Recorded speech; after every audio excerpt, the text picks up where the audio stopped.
Hello, hello. Welcome to Gary's Strength Program. This program is going to include 3 lower body exercises, 3 upper body, and then 2 core. So you'll need weights, you'll need your TRX. I'm going to give you a TRX sample in here because my TRX is in the other room, a mat or something to lay on if you would like, okay?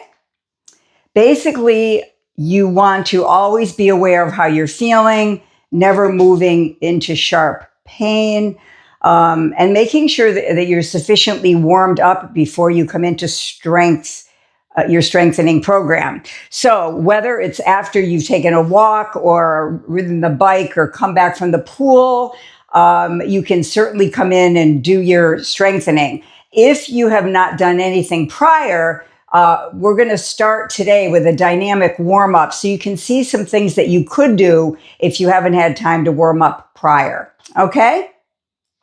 So dynamic warm-up. We're going to start, and again, I'll be moving sideways and front so you can kind of see different angles. Okay? We're going to start with a half sun salutation in yoga, which really gets a lot of breathing, moving, and getting a chance to just get the whole body warmed up, okay? So you'll be standing tall, just take your hands to your heart here. Think of your alignment. So your feet are going to connect to the earth. Now, I work a lot in bare feet because I prefer it, but you can certainly have shoes on as you do this. Okay, so we find the alignment lengthening through the crown. Take a moment to roll the shoulders up and back and around. Bring the palms to the sides of your legs. Reach your fingertips down toward the earth. Just take a moment to breathe. Settle in.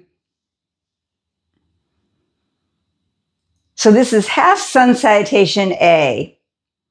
So on the inhale, rise up and look up. And again, move in ways that feel good to you. If your shoulders and your arms don't want to come up this high, that's fine. As you exhale, bend the elbows, bow from the waist, engage the core. So what I mean by that is as you exhale, draw belly button to spine. Take your hands to your legs and then fold. So rolling down, make sure those hands are connected to something. You might be bending a little or a lot into your knees here. And then half lift, look forward, press through the feet, rise up so that the head is above the heart, tailbone is lifted. We're going to do this a couple times. Fold again. Now looking forward, pressing through the feet, rise up to what we call mountain pose.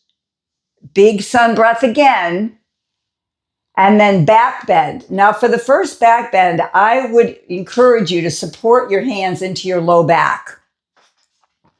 So you're standing tall, pressing from the hips, the head goes for the ride and arch back. Now if you'd like support of your neck, you can certainly have one hand into your back and the other hand behind your head here. And then coming all the way back up, bringing the hands back to the sides of the body. So we're going to do this one more time with a little detour for cat-cow. So standing tall, inhale, sun breath, rise up, look up. As we exhale, elbows bend, core is engaged. As we look forward, bowing from the waist, back is nice and straight here. Hands to the legs, fold. Breathe through the nose, through the mouth, however you'd like.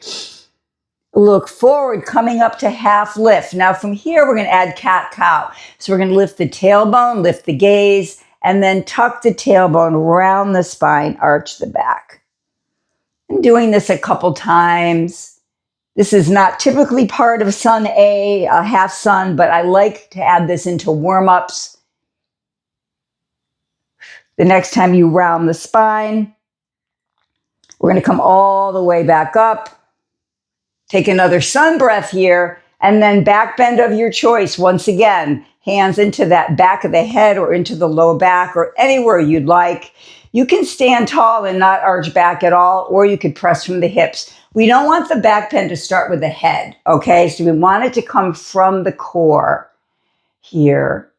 Good. And then coming all the way back up and bringing the hands back down. Nice. And just a couple rolls of the shoulders here.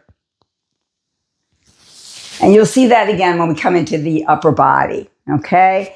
So now moving into your lower body program, there'll be squats, lunges, and then calf raises, and then a stretch that you will do on your stairs in your house. So you can, when you do this, hold on to weights in your hand. I like the goblet squat option where I have one weight in front of me here. Or you can do this with no weights at all, okay? So the first set of squats, now the other thing is how many repetitions, how many sets? My recommendation is 10 to 15 repetitions, okay? And 2 sets is sufficient. If you want to do more, that's fine. But the goal here, Gary, is to get to muscle fatigue. Okay, you want to get tired when you're doing this. You want to feel like you're working, particularly at the end. All right. So the first couple I'm going to do with no weights, and then I'll pick up a weight here. So squat. You want to find what's comfortable with for you. Okay. Some people prefer a wider stance. Some prefer a narrower stance. I like to start with my hands on my legs, and remember that you move from your hips first, not your knees. So we're pressing back like there's a chair behind us. The hips bend, the knees bend. Pause here, do as low as you would like to go, and then press to the heels on the way up. Press to the heels, coming all the way back up. Okay? So inhaling here, squat, bend the hips, bend the knees, looking forward. Exhaling, coming back up. Nice. Now you can have weights in your hand, as I said, one weight in either hand to add more resistance if you'd like. Or one of my favorite variations of a squat is what we call goblet squat. You don't have to have a kettlebell for this. You can have any weight, a heavier weight here. So this again is going to add just some more resistance and some more core work as well for you. So here again, it's the same form. Inhaling here, exhaling back up. The speed is up to you. I like to go slow and controlled. Couple more, remembering you're going to do this 10 to 15 times. I'm not going to do all the repetitions with you in this video. Here, let's go. Let's pretend we're at 15 here. And then you're going to take a breath. Okay, bring everything down. And remember, as I said, 2 sets is sufficient. So now we're going to come into lunges. Lunges work the same muscle groups as a squat. The difference is the balance, right? So we're going to start with the right foot front, the left foot back, heel up, right? So I want you to think about looking straight ahead, shoulders, hips. Again, the first couple without a weight, you can always add a weight here, okay? And you're going to think of an elevator. So you're going to drop down, bend those hips, bend those knees, and come back up. Now, you might have seen squats where people go all the way down and hit their knee to the floor. I do not recommend that. I don't like squats that low, and plus the impact of the knee on the floor is, I don't think, a great idea. So again, you're going to be coming down and up here. Same breathing pattern, inhaling, exhaling up. Same number of repetitions. Since you're going to switch sides, I would recommend 1 set on one side and then switch. So pretend we're at 10 to 15 repetitions on the first side. Take a moment, shake that out. And we know balance will be different from one side to the other. So let's go to the second side. Again, this is the abbreviated version of this workout. So you can do the repetitions at your own pace once you learn this. And again, maybe you have a weight, maybe you don't. And again, we're going to come down, starting with that knee lined up over that ankle. If you go a little forward, that's fine. It all depends on how these things feel in your body, right? You're the one that knows how these things feel. Inhaling here. Exhaling up. What you want to avoid in a lunge is rocking forward and back. You want to drop down like that elevator. I like that elevator analogy because it just keeps that straight line here. Okay, we got 15 here. Shake it out, relax it out here. Okay, Now, the last one for the lower body is going to be, we talked about the flexibility, excuse me, of the calf muscle. I'm going to pretend this is a stair in your house here, okay? Stairs.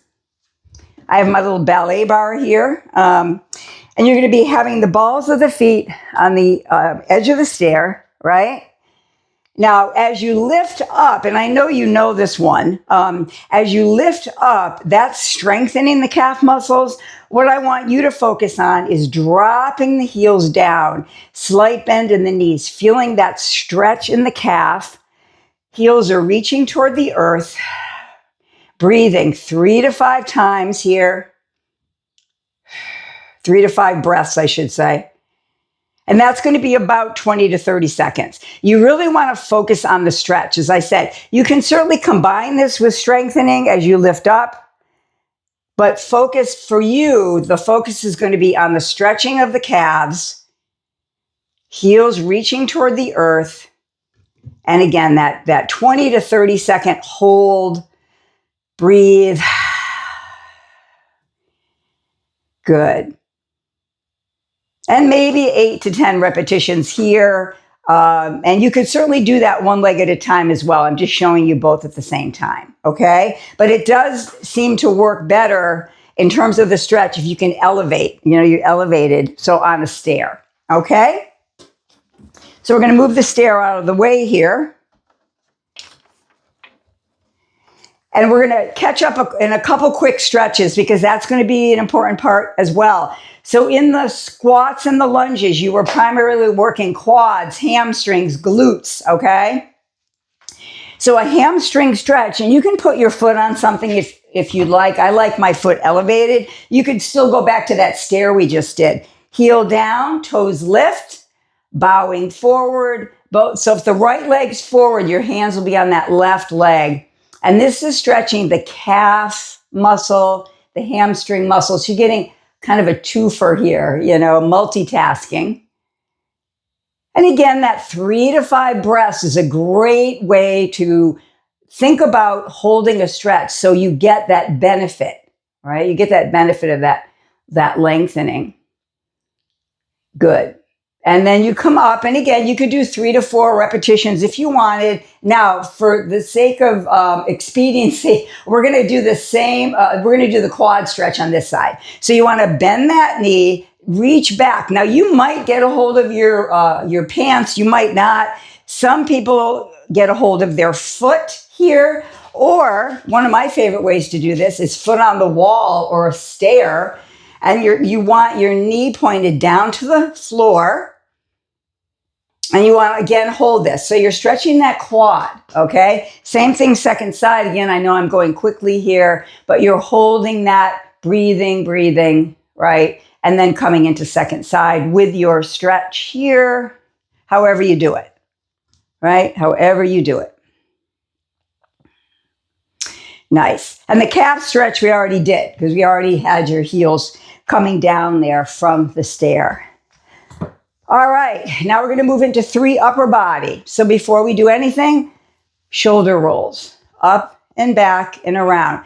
Now, I know you have a TRX and you are going to probably do these on your TRX. Mine is in the other room and it's going to be too much of an effort to move the whole camera in there. So I'm going to demonstrate like the TRX is anchored up on the wall here. I'm going to demonstrate to you with my bands what the movements are for the shoulders here.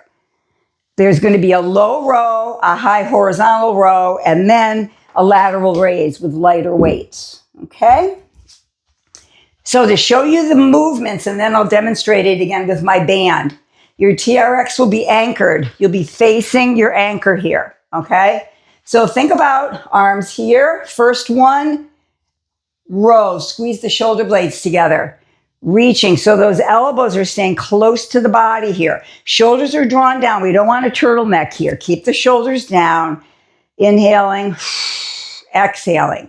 10 to 15 of those. Then you're going to switch the orientation of the arms. So instead of close, you're going to bring the arms out. So it's going to be a reach, row here. This is strengthening different muscles in the posterior shoulder, okay? Okay, so now, if your shoulders are bothering you one day, I would stay with this one. This one is less intensity on the shoulder joint. This is more, I say less stable, let's say. Okay, so let me just demonstrate this with the strap here so you can see again, pretend this is my TRX here. So you're holding on, palms facing each other and rowing. And remember, in the TRX, you're going to be on more of an angle. The more the body is back, your feet are closer to the anchor and the body is more of an angle, you're working more against gravity, okay? So you wouldn't be straight up like I'm doing, but I don't want to lean back.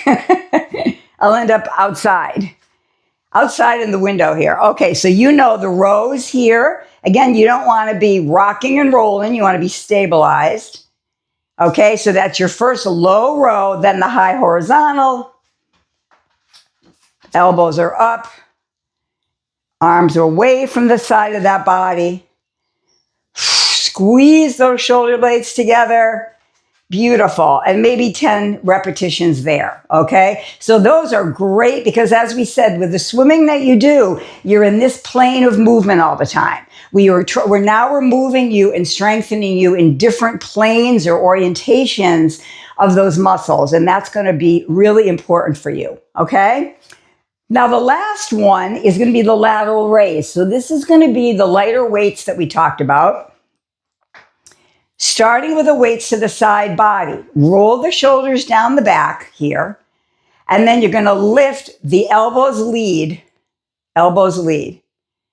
and down. So you don't want to do this. That's the thing I see with people a lot. So the elbows lead. Think of their strings on those elbows. Pulling up, shoulder height or maybe a little bit higher, and then down. You can do this bilateral, which I'm doing now, both sides at the same time, or you might want to do it unilateral. And that's benefits to both. I work with both of those all the time myself as well as with my clients. So again, the final set, you don't need 2 sets on these because you've already done quite a bit on the shoulders. Again, that 10 to 15 repetition would be good. Okay? Now, let's do a little stretch here. Arms going to interclasp here, or hands, and one hand on top of the other. Pull forward. Maybe look down if you want, opening up those shoulders. And then you're going to bring the arms behind you, maybe close together, maybe clasping. Draw the knuckles down, maybe look up. Breathe. Stretching, flexibility is critical as we get older. We don't want to lose our mobility. So these are some stretches that you can do if you would like after, as you are, once you're done with your shoulders. Okay. Now, the last part of this is going to be core. So I'm going to show you a quadruped kneeling, and then what we call a dead bug or a dying bug on your back. This is all core related. When you're on your TRX and you start to master that, that's going to be all core related as well. Okay. So you're going to be kneeling. Like for me, I use a kneeling pad. You don't have to. I also use wrist grips for my wrist because of my arthritis. But again, you don't have to. So you're coming into kneeling here. You want the shoulders, elbows, and the wrists lined up and the knees underneath the hips here. Now, extend your right leg back. Place the ball of the foot on the mat. Squeeze that glute. That's the muscle that we sit on. And lift hip height or higher. But you don't want to twist the spine, okay? You don't want to twist the body. You want to stay parallel to the mat. Now, release your left arm. Breathe. Think of the energy from the fingertips all the way through the body to the right foot. Holding here a breath or two. Bring that down. And then we'll go to the other side. Now, you can repeat. Again, depending on how you feel, you could repeat 4 or 5 on one side, go to the other side. I'm just showing you the other side again, just to make it kind of cut everything short here. Again, hip height or higher, avoid the twist. Okay, and then the opposite arm. Again, you're going to notice a difference in balance probably from one side to the other, and that's fine. Breathe. Nice. And then let's say you did 5 sets, whatever you want to do there. And then a nice stretch is a child pose or puppy, sinking back the hips above the heels or right on top there, depending on your knees and your hips. This is a great stretch for the back body, upper body as well. And then the last one is going to be the dying bug or the dead bug. So this is, again, a really good one. So you want to be lying on your back on the mat. Think of drawing your belly button to your spine. So you have what we call an imprint into the low back. You don't want a big arch here, right? You want to stabilize that back on the mat. Now, we're going to bring up one knee above that hip and then the other one. Again, keep that back stabilized. Now, from here, I'm going to start with the arms and legs higher, but you can lower them down depending on how you feel with this. Your head can stay down or your head can lift. So here it's going to be one arm and the opposite leg. Reach, center, here. Now, if your neck bothers you like mine does, I usually support my head with one hand as I'm doing this. But again, you don't have to. The option, again, is to keep the head down. Now, as you do this, you can certainly lower those legs and arms closer to the earth. That's more intensity there, okay? And then when you're done with your repetitions, again, maybe 8 to 10 sets here, you're going to pull those knees into the chest, rock it out. You're almost done. Breathe. Just take a moment here. Place the feet down, roll to one side, and come up to sit for just a moment.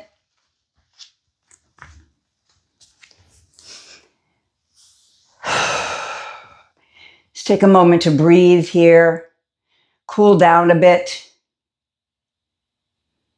Now, this program can be done, the whole thing, 2 to 3 non-consecutive days a week. Okay, non-consecutive being the key. You want recovery time in between. If you don't want to do the whole program, a non-consecutive 2 to 3 days, you might do the lower body one day, the upper body the next day. You can certainly do that because they're different muscle groups, right? You just don't want to repeat the same. You wouldn't want to do squats on Monday and Tuesday and Wednesday, right? You want to be able to figure out how this is going to work in with everything else that you do, okay? And the key with strength, there's many keys, but the main thing to start here is fatigue, getting to muscle fatigue, okay? Safety in terms of your alignment, all those cues that we talked about in terms of your shoulders, your gaze, all of that, your core engagement. But basically, again, just fitting this in 2 to 3 non-consecutive days a week is going to be ideal. That's what's recommended for us to be able to get the benefits. Okay. So please let me know if you have any questions, and I hope you enjoy yourself. Bye-bye.